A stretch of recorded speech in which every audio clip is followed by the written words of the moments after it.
Hello and welcome to my channel. आपकी राशि की रीडिंग होने वाली है और इस रीडिंग में हम देखेंगे आपकी करंट सिचुएशन क्या है, आपकी एनर्जी कैसी है, आपके लिए क्या चैलेंजेस या ब्लॉकेजेस हैं और आपके लिए क्या टैरो गाइडेंस है।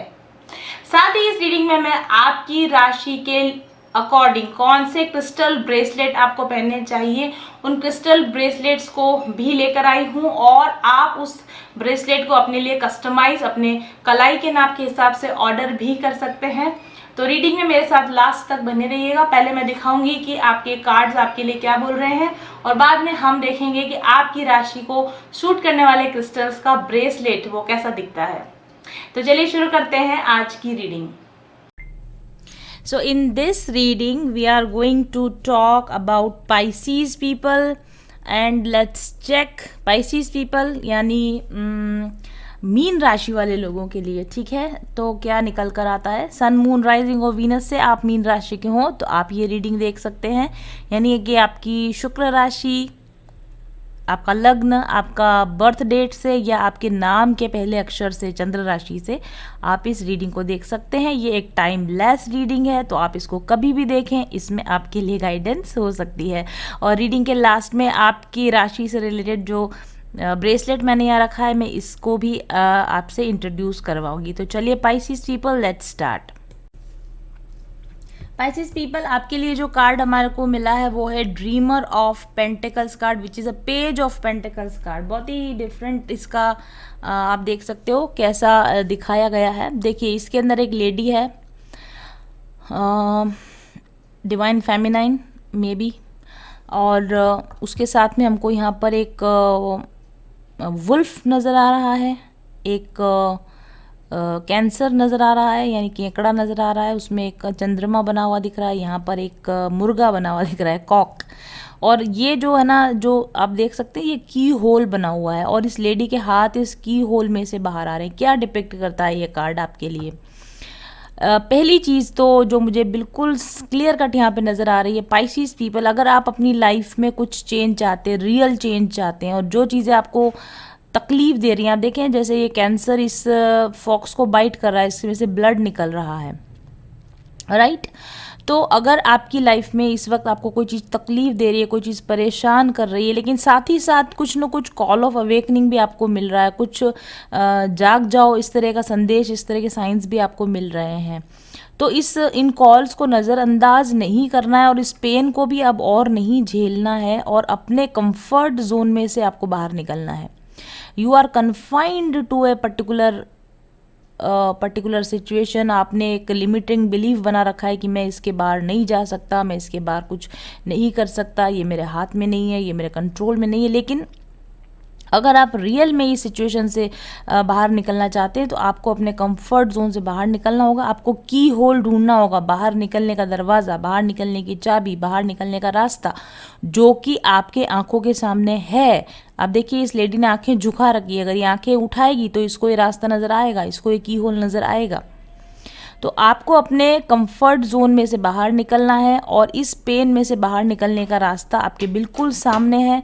आपको एफर्ट लगाने की यहाँ पर ज़रूरत है और ये रास्ता आपको आपके सक्सेस की तरफ ले जा सकता है, आपके डिज़ायर डेस्टिनेशन की तरफ ले जा। क्या है, पहले तो ये डिसाइड कीजिए कि अपनी लाइफ में कि वो क्या चीज़ है जो आप पाना चाहते हो और उस जो चीज़ जिसको आप पाना चाहते हो उसको पाने के लिए दरवाज़ा आपके सामने है, रास्ता आपके सामने है। एक्सेस लीजिए इस चीज़ का, कुछ करना शुरू कीजिए, कुछ एक्शन लेना शुरू कीजिए, राइट। नहीं कुछ किसी अननोन टेरिटरी में जाने से डरिए मत। जैसे कि कंफर्ट जोन में आ जाता है आदमी तो भले पेन होगा तो भी वो वहीं पर टिका हुआ रहेगा, लेकिन आपके लिए यहाँ पर गाइडेंस आ रही है कि अननोन टेरिटरीज में से बाहर निकलिए, अननोन टेरिटरी में जाने के लिए तैयार हो जाइए। कुछ नया है जिसको आपको ट्राई करना है, जिसको ट्राई करने से आपको डर लग रहा है, ट्राई कीजिए, जाइए, काम कीजिए, डेयरिंग कीजिए आप और इस एडवेंचर पर जाएंगे। जब आप इस एडवेंचर पर जाएंगे, जब आप अपने कंफर्ट जोन से बाहर निकलेंगे तो आप इस पेन से बाहर आ सकेंगे, अपने पोटेंशियल को आप पहचान पाएंगे, एक न्यू स्टार्ट लेने की आपको यहाँ ज़रूरत हमें दिख रही है। ऑलरेडी आपने कुछ ने ले लिया होगा और कुछ लोग अभी भी डिसीजन नहीं ले पा रहे हैं कि मैं यहीं रहूँ या यहाँ से चेंज करूँ, मूव करूँ। तो आपको मूव करने की ज़रूरत है, आपको चेंज करने की, जो भी सिचुएशन में आप स्टक हैं इसी में एटलीस्ट स्टक मत रहिए। कोई समझदारी भरा डिसीजन लीजिए और इस स्टक सिचुएशन में से अपने आप को बाहर निकालिए। थोड़ा हिम्मत दिखाने की ज़रूरत है, थोड़ा करेज दिखाने की ज़रूरत है, पैशन को फॉलो करने की ज़रूरत है और कंसिस्टेंट प्रयास करने की हमको यहाँ पर आपके लिए ज़रूरत नज़र आ रही है। बाउंड्रीज, जिन बाउंड्रीज में आपने अपने आप को कैद कर रखा है उन बाउंड्रीज को तोड़िए, कंफर्ट जोन से बाहर निकलिए और एक्शन लीजिए। छोटा सा मैसेज है आपके लिए यहाँ पर पाइसेस पीपल, यहाँ पर आपके लिए जो गाइडेंस आ रही है वो यही है कि आप अपने कंफर्ट जोन से बाहर निकलिए। और कंफर्ट जोन से आप बाहर कैसे निकल सकते हैं? सबसे पहले तो आप इस बात को एक्सेप्ट कीजिए कि जो भी फेलियर्स आपको मिले हैं या जो पेन आपको मिला है ये आपको तकलीफ देने के लिए नहीं मिला है, ये आपको कुछ लेसन सिखाने के लिए मिला है। ये व्यक्ति, ये सिचुएशन जो आपको परेशान कर रही है, इसमें से आपको क्या लेसन सीखने की ज़रूरत है, क्या चीज़ है जो बुद्धि लगाने की ज़रूरत है कि हाँ ये चीज़ मैं गलत कर रहा हूँ, ये चीज़ में मुझे सुधार करने की ज़रूरत है, मेरी इस गलती की वजह से ये व्यक्ति मुझे परेशान कर रहा है या मेरी इस गलती की वजह से ये सिचुएशन में मैं फंसा हुआ हूँ। तो दूसरों पर ब्लेम करने की बजाय सबसे पहले ये समझने की कोशिश कीजिए कि आपकी किस गलती की वजह से आप इस सिचुएशन में फंसे हुए हैं। और जब आप इस चीज़ को समझ जाएं तो आप सिचुएशन को चेंज कर सकते हैं। तो सबसे पहले तो ये समझिए कि आपसे कहाँ गलती हो रही है, आपको क्या लेसन सीखने की ज़रूरत है, आपको अपने अंदर क्या ठीक करने की ज़रूरत है। फेलियर को अपना टीचर समझिए, फेलियर को अपने लेसन समझिए और उनसे जल्दी से जल्दी सीख कर आप वहाँ से बाहर निकल सकते हैं। अगर आप अपने आप से, आपको समझ में नहीं आ रहा है कि मुझे क्या करना चाहिए, तो अपने लिए एक मेंटोर ढूंढिए, एक एडवाइज़र ढूंढिए, कोई ना कोई ऐसा व्यक्ति जो आपके इस राह से पहले निकल चुका है, जो आपको रास्ता बता सकता है। ऐसे किसी व्यक्ति के मार्ग पर चलने की कोशिश कीजिए। ऐसा कोई व्यक्ति जिसके पास आपके ताले की चाबी है, ऐसे किसी मेंटोर को, ऐसे किसी थेरेपिस्ट को, ऐसे किसी हेल्पर को, ऐसे किसी एडवाइज़र को, ऐसे किसी टीचर को, गुरु को ढूंढिए आप और उसके बताए हुए मार्ग पर आप चलने की कोशिश कीजिए। और अगर आप एक बार में सारी हिम्मत नहीं जुटा पा रहे हैं तो बेबी स्टेप्स लीजिए, छोटे छोटे प्रयास लगाने शुरू कीजिए। और अगर आप जिस मार्ग पर आप जाना चाहते हैं, मे भी शायद कोई और दूसरे व्यक्ति हैं जो इस रास्ते पर पहले चले हुए हैं, सक्सेसफुल लोग जिन्होंने इसी रास्ते पर चलकर सक्सेस अटेंड करी, उन सक्सेसफुल लोगों की स्टोरीज पढ़िए, उन सक्सेसफुल लोगों के बारे में जानिए, उन्होंने कैसे अपने आप को इस स्थिति से बाहर निकाला। उसी रास्ते पर चलकर आप अपने इस स्टकनेस से आप बाहर निकल सकते हैं। ठीक है, थोड़ा नॉलेज बढ़ाइए सिचुएशन के बारे में कि आपके जैसे जो दूसरे लोग जो परेशान थे, स्टक थे, उन्होंने अपने आप को कैसे संभाला, कैसे सुधारा। सेम उसी चीज़ को फॉलो करके आप बाहर निकल सकते हैं। और दूसरी चीज़, आपको प्रोसेस में एंजॉय करने की ज़रूरत है। कई बार क्या होता है कि प्रोसेस काफ़ी पेनफुल होता है, अपने कंफर्ट जोन से बाहर निकलने का प्रोसेस काफ़ी पेनफुल होता है, अपनी फेलियर को एक्सेप्ट करना काफ़ी पेनफुल होता है। लेकिन आप इस चीज़ को एक्सेप्ट कीजिए कि ये आप एक प्रोसेस में है। फेलियर सक्सेस की दिशा में बढ़ने के प्रोसेस का नाम है, फेलियर डेस्टिनेशन नहीं है। सक्सेस की तरफ जाने वाले हर इंसान को फेलियर का सामना करना पड़ता है। फेलियर को एक प्रोसेस की तरह लीजिए, ईजी गोइंग रहिए, अपने ऊपर बहुत हार्ड मत बनिए, अपने आप को कम से कम अपने आप को खुद तकलीफ मत पहुंचाइए, अपने आप को खुद पिंच मत कीजिए, मैं ख़राब हूँ, मैं बुरा हूँ, मेरे से ऐसा होता है, मेरे से वैसा नहीं होता है। ऐसे खुद को तकलीफ़ देना एटलीस्ट आप बंद कर दीजिए। और जो भी कोई दुख तकलीफ है, एटलीस्ट आप खुद को प्यार कीजिए, खुद के घावों पर मरहम लगाइए। तो अगर दूसरे ने, किसी ने आपको हर्ट किया है तो आप अपने आप को प्यार कीजिए, अपने आप को प्यार देना स्टार्ट कीजिए। अपने अंदर की आवाज़ को सुनिए, अपनी कॉल को सुनिए, अपनी लेसन्स को सीखिए, किसी मेंटोर की सलाह लीजिए, कंफर्ट जोन से बाहर निकलिए और अपने फेलियर को सक्सेस में बदलने की आप कोशिश कीजिए। ऐसा आपके लिए यहाँ पर गाइडेंस आ रहा है। एंड पाइसेस पीपल, मैंने अगर शायद बीच में कैंसर बोल दिया हो तो आई एम सॉरी, ये पाइसेस की रीडिंग है। तो आप लोगों के लिए जो यहाँ पर मैंने क्रिस्टल ब्रेसलेट बनवाया है, ये एमेथिस्ट और उसके साथ में रेनबो मून स्टोन है। यहाँ पे बहुत ही ब्यूटीफुल कॉम्बिनेशन है, सी, बहुत ही खूबसूरत कॉम्बिनेशन है। रेनबो मून स्टोन और एमेथिस्ट का साथ में एविल आई दिया है और हमने मेटल के स्पेसर्स भी इसमें दे रखे हैं। Rainbow moon stone emotional balance और इमोशनल हार्मनी के लिए होता है, कि आपकी क्रिएटिव पावर्स को बढ़ाने के लिए होता है, आपके अंदर सेल्फ लव, कंपैशन बढ़ाने के लिए होता है और कॉन्फिडेंस बढ़ाने के लिए, खास तौर से फेमिनाइंस जो फीमेल्स होती हैं उनमें कॉन्फिडेंस बढ़ाने के लिए होता है। और साथ में ये एमेथिस्ट है जो कि बहुत ही हीलिंग और प्रोटेक्शन के लिए बहुत ही जाना माना क्रिस्टल है।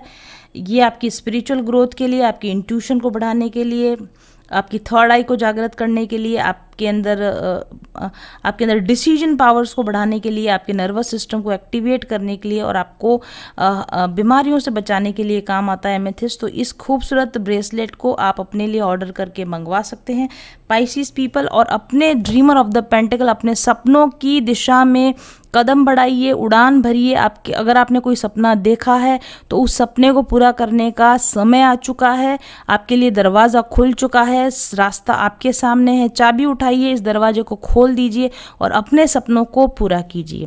Thank you very much for watching. ऐसे ही आपकी रीडिंग सीखी और उसके बाद मैंने रीडिंग ली और फिर मुझे समझ में आया कि नहीं, एक ही आदमी के पीछे अपनी एनर्जी गंवाने में कोई मतलब नहीं है। अपने को अभी खुद पे भी ख्याल रखना पड़ेगा, खुद का भी ख्याल रखना पड़ेगा और बच्चों का भी ख्याल रखना पड़ेगा। और फिर वहाँ से मैं उठ के खड़ी हो गई और फिर पूरा ध्यान अपने पे, अपने बच्चों पे लगा लिया। उसका फल ऐसा मिला कि मेरी बेटी 97% मार्क लेके 10th में सीबीएसई बोर्ड से पास आउट हो गई और सबकी उंगलियां, सब लोग देखते ही रह गए कि ऐसे कैसे हो गया कि जो एकदम डरी सहमी सी रहने वाली लड़की, और जिस परिस्थिति में मैंने बच्चों को संभाला और उनको जैसे डिप्रेशन से बाहर निकाला, तो वो जब याद आता है ना तो बहुत रोना आता है। पर अब बिल्कुल नहीं, अब हंसी आती है। वो बातों को पीछे मुड़ के देखते तो हंसी आती है कि कैसे कैसे दिन निकाले हमने। और अब तो अब इतना चेंज हो गया है कि अब मेरा फियर और ओवर थिंकिंग वाला मैटर तो कम ही हो गया। मैं सिर्फ अभी के बारे में, आज क्या है वही सोचती हूँ। कल का लाइफ में शायद प्रॉब्लम्स इसीलिए आती कि हम में जो कमियां हैं या हमारी जो गलतियां हम बार बार करते हैं उसे निकालने के लिए, वही चक्रव्यूह में फंसना नहीं है, यहाँ से बाहर निकलना है, बाहर निकलना है। अब मैं ना बोलना सीख गई हूँ, खुद के काम खुद करती हूँ, किसी पे डिपेंडेंट नहीं हूँ। जहाँ मुझे चाहिए वहाँ मैं चले जाती हूँ, ना किसी को पूछने की ज़रूरत, ना कुछ। अगर मुझे कहीं जाना है तो मैं चली जाती हूँ, वापस भी आ जाती हूँ जैसे जैसे। और फिर पहले मैं बहुत रेजिस्ट करती थी कि ये चेंज क्यों है, लेकिन ऐसा लगता है कि change is the only thing that is constant. तो ये चेंज क्यों है, जैसे ही हम चेंज को रेजिस्ट करते हैं तो वो और ज़्यादा कॉम्प्लिकेशंस तैयार करता है। फिर मैंने सरेंडर कर लिया कि नहीं ठीक है, ये जो है ये अपने को कुछ सिखाने में आया। और जैसे जैसे मैं सीखती गई कि सबको खुश रखना, अपने में सबको खुश रखना एक जन नहीं कर सकता, सबको खुश नहीं रख सकता। जहाँ चाहिए वहाँ ना बोलने का, बाउंड्री सेटअप करने की, किसको अपने लाइफ में इंटरफेयर करने देना और किसको नहीं करने देना, ये डिसाइड करने का। और खुद पे भरोसा रखो, आगे चलो, आगे बढ़ते जाओ। तो वैसे वैसे स्थितियाँ भी बदल गई। अब तो घर में भी बहुत पॉजिटिव चेंजेस आ रहे हैं, मेरे हस्बैंड में भी बहुत पॉजिटिव चेंजेस आ रहे हैं। उसी दिन की बात मैंने आपको बताई कि अभी इतने सालों से, 3 सालों से वो कहीं साथ में नहीं लेके गए, लेकिन अब उस दिन वो साथ में भी लेके गए। मतलब ये कभी कभी मतलब अभी तो ऐसा लगता है कि ये परिस्थितियाँ मुझे कुछ सिखाने आई थी कि नहीं ऐसा नहीं, आपको ऐसा चलना है, एक अलग डायरेक्शन में भी मुड़ना है। स्पिरिचुअली भी मैं ग्रो कर गई। सारी चीज होनी थी शायद ये मेरी लाइफ में करके ये परिस्थितियाँ आई कि मैं एकदम नींद से जग गई और एक बड़ा झटका लगा और मैं नींद से जग गई कि अपन जो डायरेक्शन में जा रहे हैं वो गलत है। और एक बात, जैसे जब हम लाइफ में फंसे रहते हैं तो हमको समझ में नहीं आता कहाँ जाना है, कौन सी डायरेक्शन पकड़नी है। वैसे डायरेक्शन में भगवान भी हमारे लिए कोई ना कोई एक मेंटोर या स्पिरिचुअल लीडर या टीचर हमारे पास छोड़ता ही है कि वो तुमको बराबर डायरेक्शन देंगे। वैसे ही आप मेरी लाइफ में आए, उसके लिए थैंक यू। का सबसे बड़ा जो चेंज शुरू हुआ वो तब हुआ जब मैं उनके चैनल से जुड़ी, और चैनल से जुड़ते जुड़ते मैंने उनसे एक पर्सनल रीडिंग भी ली। आज मैं काफ़ी अच्छी सक्सेसफुल न्यूट्रिशनिस्ट हूँ और बहुत सारे थायराइड पेशेंट का ट्रीटमेंट कर रही हूँ। ये सिर्फ पॉसिबल हुआ क्योंकि जब मैंने उनसे पर्सनल रीडिंग ली तब उन्होंने मुझे बताया कि आप पर्सनल कंसल्टेशन दीजिए, जबकि वो मुझे इतना नहीं जानती थी। लेकिन उन्होंने बोला कि ये आपके कार्ड्स आए हैं और आप पर्सनल कंसल्टेशन दीजिए, ये आपकी डेस्टिनी है, यही आपका सोल पर्पस है, यही आपका एक लाइफ का जो मिशन है वो है। मुझे नहीं यकीन था, लेकिन जब उन्होंने जैसे जैसे उन्होंने कहा, मैंने हिम्मत करके जो है पर्सनल कंसल्टेशन देना शुरू किया। और अभी जिस सफलता की मैं ऊंचाई पर हूँ वो उसके लिए मैं पूरा का पूरा श्रेय देती हूँ अपने गुरु को, मास्टर्स को और मैम को। कठिन राह पर हम बनेंगे एक दूजे का सहारा, उजाले की ओर ले चले, उजाले की ओर ले चले, उजाले की ओर ले चले, उजाले की ओर ले चले। चल पथिक उस देश जहाँ पे सूरज सा उजाला, चल पथिक उस देश जहाँ पे सूरज सा उजाला, मिट जाता है सबके जीवन का अंधेरा काला, सतरंगी सपने